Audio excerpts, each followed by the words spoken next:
Her hands trembled as she unfolded the worn piece of paper tucked inside her father's wallet. The handwriting was faint, but the words struck her heart like a whisper from beyond the grave. Don't give up. That was all he left behind, along with a small workshop filled with dusty tools and half-mended shoes.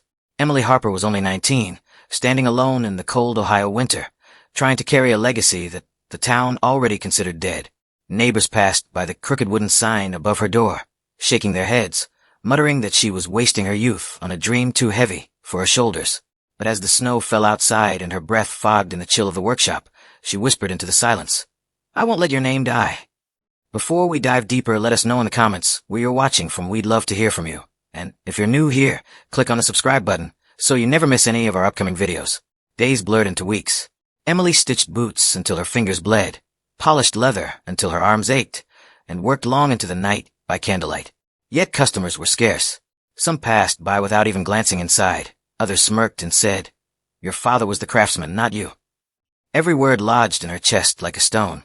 The workshop smelled of leather and old wood, but it also smelled of loneliness. Rent bills piled up on the small kitchen table, where she ate bread and watered-down soup. She wore the same patched coat through the biting cold, and though she smiled to herself each morning, she knew the town saw only failure. Have you ever felt like no matter how hard you try, the world has already decided who you are, and nothing you do can change their minds? One particularly harsh morning, Emily sat in the workshop staring at her father's hammer. For the first time, the thought of quitting crossed her mind. She could sell the tools, find work at the diner down the street, maybe start over somewhere else. Tears welled in her eyes as she whispered, "Am I holding on to a dream that was never mine to begin with?" Just then, the door creaked open. A woman from town stepped inside, holding a pair of shoes. But instead of kindness, she scoffed. "Your father would have done it better." The words stung, and Emily could only nod silently, hiding the anger rising in her chest. That night, she sat by the flickering candlelight, staring at the letter again. "Don't give up." She clenched her fists. "I won't," she muttered, her voice steady. "Tell me, if it were you, would you have walked away, or would you have stayed?" It was a gray afternoon when a man in a heavy overcoat stepped into her shop. He didn't speak at first, only observed her hands as they worked with precision. The quiet stretched until finally he said, "You work like someone who has nothing left to lose." Emily froze, startled by his voice. He introduced himself as David, a businessman traveling through town. His shoes, a fine leather pair unlike any she had seen, were placed on her counter. "Can you fix these?" he asked. Emily hesitated, but nodded. For the next 30 minutes, she worked silently, every stitch an act of defiance against her doubts. When she handed them back, polished and perfect, David's expression shifted. He stood, walked across the room, and said with a slow smile, "Better than the day I bought them." Imagine standing in her place, exhausted, doubted, and suddenly praised by a stranger. When David reached into his wallet, he laid far more money on the counter than Emily had asked for. She quickly pushed it back. "This is too much." His response was calm but firm. "It isn't payment. It's recognition." Emily stared at him in disbelief. No one had ever said those words to her before. For months, she had lived under whispers of doubt and ridicule, and now here was a man telling her she was worth more than she believed. He turned to leave, but paused at the door. "Don't stop," he said, before stepping into the falling snow. Later, Emily learned that David was not just another customer. He was a wealthy investor, known for turning small businesses into thriving enterprises. What would you have thought in that moment? Would you believe his words, or would you think it was just empty kindness from a stranger?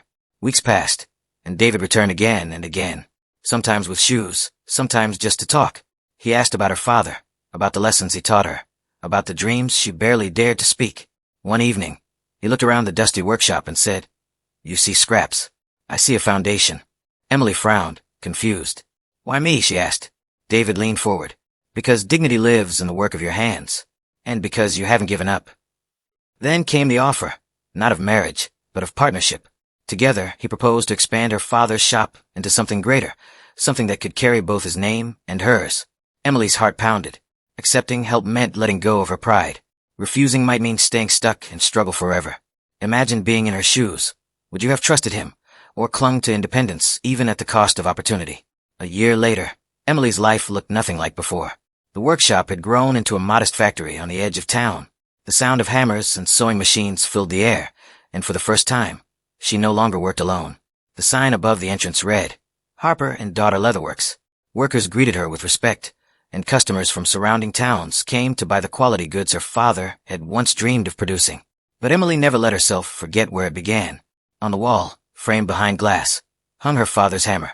Every morning, she touched the glass and whispered, "We did it, Papa." What do you think matters most here?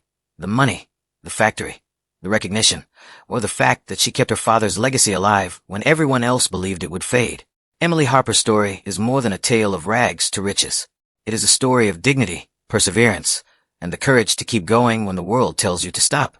From the cold winter days when no one believed in her, to the moment a stranger recognized her worth, she built a future that carried her father's name forward. And perhaps that is the truest form of wealth, not measured in dollars, but in legacy. What about you? Do you believe determination can outlast doubt? And if you were in Emily's place, would you have had the strength to keep working when no one else believed in you? Share your thoughts with us in the comments below. We'd love to hear from you. And if this story touched you, don't forget to like this video, subscribe, and share it with someone who needs a reminder that sometimes the smallest beginnings carry the greatest legacies.